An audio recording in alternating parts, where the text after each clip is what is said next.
Olá pessoal, sejam bem-vindos a mais um vídeo do canal O Mundo da Incerteza. E hoje vamos fazer mais um vídeo sobre demonstrações. E hoje vamos demonstrar a transformação de Lorentz para o tempo. Bem, é uma conta bem simples de se fazer. Na verdade, a conta é bem mais simples do que o raciocínio para chegar até ela. Então a gente vai começar pelo raciocínio. Bem, vamos começar falando do nosso dia a dia. Vamos supor que eu tenho um ônibus. Aqui nós temos um ônibus. E esse ônibus ele viaja com uma velocidade constante. Ou seja, é um referencial inercial. Aí vamos supor que dentro desse ônibus tem uma pessoa. E esse ônibus é um referencial inercial. Então eu vou chamar ele de referencial à linha. E fora desse ônibus também tem uma pessoa. Essa pessoa está parada. Na verdade, essa pessoa sou eu. Então, essa pessoa também é um referencial. E ela está em repouso em relação à rua. Ela está parada na rua. Então, eu vou chamar essa pessoa, que sou eu, de referencial A. Bem, eu sei a posição do ônibus. Então, como que eu descubro a posição da pessoa que está dentro do ônibus em relação a mim? Bem, é bem simples. É só calcular a distância da pessoa, a distância do ônibus em relação a mim, que eu vou chamar de XO, ou posição do ônibus, e somar com a posição da pessoa em relação ao ônibus, que eu vou chamar de X'. Então, a distância da pessoa em relação ao meu referencial, que eu vou chamar de x, vai ser igual à distância do ônibus em relação ao meu referencial, xo, mais a distância da pessoa em relação ao referencial do ônibus, x'. Essa transformação é chamada de transformação de Galileu, certo? E é o que nós utilizamos no nosso dia a dia. Mas e se, num dado instante, a pessoa começa a caminhar dentro do ônibus? Como que eu calculo a velocidade da pessoa em relação a mim, em relação ao meu referencial? Bem, é só derivar. Então, se eu derivar isso daqui, a derivada de uma soma vai dar a soma das derivadas. Então, a velocidade da pessoa em relação a mim vai ser igual à velocidade do ônibus em relação a mim, mais a velocidade da pessoa em relação ao ônibus. Bem, vamos dar um exemplo. Vamos supor que o ônibus ele viaja a 50 km por hora e a pessoa caminha dentro do ônibus em relação ao ônibus em 5 km por hora. A velocidade da pessoa em relação a mim vai ser a velocidade do ônibus em relação a mim, que é 50 km por hora, mais a velocidade da pessoa em relação ao ônibus, que é 5 km por hora. Então, em relação a mim, essa pessoa vai estar viajando a 55 km por hora. Então, no caso aqui, eu somei a velocidade. Eu somei a velocidade do ônibus em relação a mim e a velocidade da pessoa em relação ao referencial do ônibus. Essa é a transformação de Galileu. Você pode mudar de um sistema de referencial inercial para outro sistema de referencial inercial, certo? Geralmente, esse x', que é a posição da pessoa em relação ao ônibus, ao novo referencial, é chamado de VT. Por que VT? Bem, a velocidade ela é a posição, a derivada a posição em relação ao tempo. Então eu posso falar que a posição é igual a velocidade vezes o tempo. Então velocidade vezes o tempo é a posição. Então eu posso falar que a posição da pessoa em relação ao ônibus é a velocidade dessa pessoa em relação ao ônibus vezes o tempo.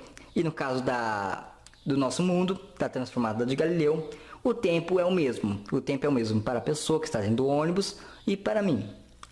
Então, a transformação de Galileu tem sua fórmula geral, x igual a XO mais VT. Essa é a transformação de Galileu. Mas agora vamos supor um outro cenário.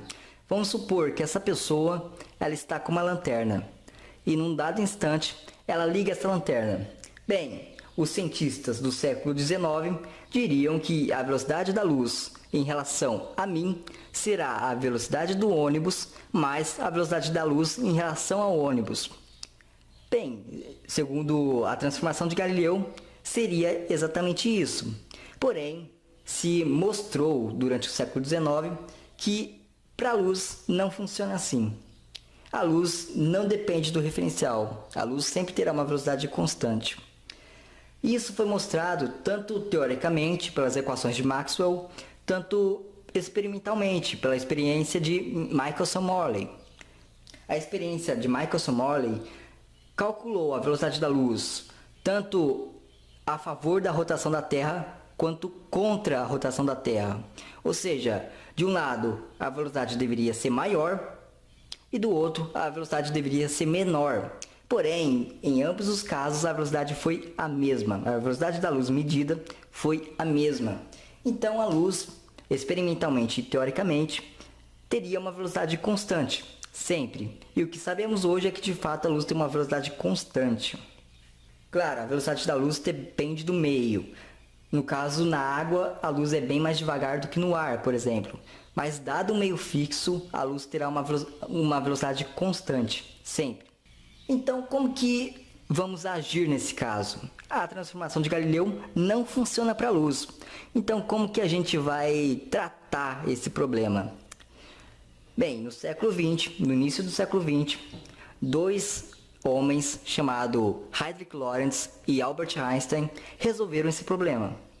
Bem, vamos imaginar o seguinte cenário. Aqui nós temos espaço e viajando por esse espaço nós temos dois foguetes. Cada foguete carrega um espelho. E nós temos também dois referenciais. Um referencial A, que está fora do foguete, e o referencial B, que está no foguete. E esse foguete, ele viaja a uma velocidade v. E nesse foguete também está grudado um laser, certo? Eu vou descrever o movimento visto por B através da cor verde. E eu vou descrever o movimento visto por A através da cor azul. Bem, no instante t0, o laser foi ativado. Foi ativado tanto para o observador A quanto para o observador B. Mas dado um tempo t, o foguete se encontrava numa outra posição, porque o foguete está viajando a uma velocidade v. Então, no instante t, o foguete se encontra em uma outra posição. E eu posso medir essa distância. Bem, eu sei que a velocidade é igual à distância x, a posição x, dividido pelo tempo. Então, eu posso falar que a posição é a velocidade vezes o tempo. O tempo que levou para o foguete chegar dessa posição para essa, vezes a velocidade dele. Então, essa posição, essa distância, eu posso chamar de vt. Bem, no instante t, onde o espelho se encontra nessa posição, bem, no instante t, onde o foguete se encontra nessa posição, o laser chegou no outro espelho. O laser saiu desse espelho e chegou no outro espelho. Bem, como que foi esse fenômeno para B? Como B está parado em relação ao laser e está do lado do laser, o laser fez uma linha reta. Primeiro, no instante t0, o laser estava aqui e no instante t, o laser chegou, a luz do laser chegou até o outro espelho, ou seja, fez uma linha reta. Já que o referencial B está parado em relação ao laser. Mas como que foi o movimento para A? Bem, o fenômeno do laser, o movimento da luz em relação a A, no instante t igual a 0, o laser foi acionado. E no instante t, o laser chegou até o outro espelho. Então, para o referencial A, a luz do laser caminhou uma diagonal. Porque o foguete para A estava em movimento. Para B, o foguete estava parado. O referencial B estava parado em relação ao foguete. Já em relação ao referencial A, o foguete estava em movimento. Então, para o referencial A, A luz do laser fez uma trajetória diagonal. Bem, eu posso medir tanto essa distância quanto essa distância. A velocidade da luz a gente vai considerar sempre a mesma e vale c. Então, a distância entre esse espelho e esse espelho, pelo referencial B, vai ser a velocidade da luz vezes o tempo do referencial B, que eu vou chamar de t'. Já essa distância aqui vai ser a velocidade da luz vezes o tempo para o referencial A, que foi o tempo t. Bem, na transformada de Galileu, o t', que é o tempo para o referencial B, e o t, que é o tempo para o referencial A, serão iguais. Porém, como a gente considerou que a velocidade da luz é a mesma tanto para B quanto para A, então o tempo t' e o tempo t serão diferentes, como vocês verão a seguir.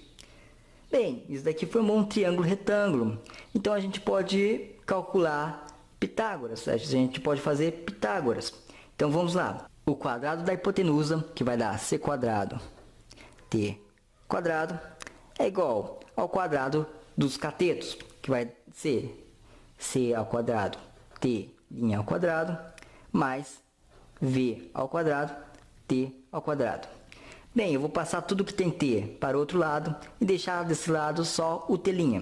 Então vai ficar c ao quadrado t ao quadrado menos v ao quadrado t ao quadrado igual a c ao quadrado t' ao quadrado. O que eu posso fazer agora? Eu posso dividir todos os termos por c quadrado. Então isso daqui vai ficar, se eu dividir por c quadrado, esse termo vai ficar somente t quadrado. Aqui vai ficar v ao quadrado sobre c quadrado vezes t quadrado. Isso daqui vai ficar c quadrado corta com c quadrado e fica somente t' ao quadrado. Bem, aqui nós temos t ao quadrado e t ao quadrado nos dois termos. Eu posso colocar em evidência. Então isso daqui vai ficar t ao quadrado vezes t ao quadrado dividido por t quadrado vai dar 1. Isso daqui dividido por t quadrado vai dar somente v quadrado c quadrado. Isso daqui é igual a t' ao quadrado. Bem, eu posso dividir ambos os termos, ambos os lados, por esse termo. Mas falando de forma mais leiga, eu posso passar esse termo dividindo para o outro lado. E eu vou fazer isso. Então vai ficar que t ao quadrado é igual a t' ao quadrado dividido por 1 menos v ao quadrado sobre c quadrado. Eu tenho quadrado aqui e eu tenho quadrado aqui. Eu posso tirar a raiz. Então, isso daqui no final vai dar que t é igual a t' dividido pela raiz de 1 menos v quadrado sobre c quadrado. E essa daqui é a famosa transformação de Lorentz. E de fato, o tempo t' é diferente do tempo t. Bem, então vamos brincar um pouquinho com a transformação de Lorentz. O tempo t vai ser o tempo para o referencial B, ou seja, o referencial que está fora do foguete. E o tempo t' vai ser o tempo para o referencial que está no foguete, ou seja, está em movimento. O que acontece se a velocidade v for muito próxima da luz? O que acontece se v for muito próxima à velocidade da luz? Bem, v próximo da luz sobre a velocidade da luz vai dar um número muito próximo de 1. 1 menos um número muito próximo de 1 vai dar um número muito pequeno. E raiz de um número muito pequeno vai dar um número menor ainda. E qualquer número dividido por um número muito pequeno vai dar um número muito grande. Então, o tempo t para o referencial fora do foguete vai ser muito maior do que o tempo t', que é o referencial do foguete. Ou seja, olha que coisa incrível. O tempo para a pessoa que está no foguete vai passar muito mais devagar do que para a pessoa que não está no foguete. Então, se o foguete estiver com uma velocidade muito próxima da luz, o tempo para quem estiver dentro do foguete vai ser muito menor. o tempo vai ser dilatado. Essa é a dilatação do tempo. Bem, vamos supor que a pessoa no foguete está viajando a 99,9% da velocidade da luz. E vamos supor que ela viaja durante uma semana no foguete. Para ela terá se passado uma semana. Porém, fazendo as contas, verá que no mundo exterior, ou seja, fora do foguete, terá se passado quase 3 meses. Terá se passado 2,8 meses. Então, para a pessoa que está no foguete, se passou apenas uma semana. Porém, no mundo exterior, fora do foguete, se passou quase 3 meses. Então, de certa forma, ela viajou no tempo. Para ela se passou uma semana e para o mundo exterior se passou 3 meses. Então, isso é a dilatação do tempo, prevista pela relatividade restrita. E esse fator, que a gente vai chamar de 1 sobre raiz de 1 menos v quadrado sobre c quadrado, a gente vai chamar de gama, é chamado de fator de Lorentz.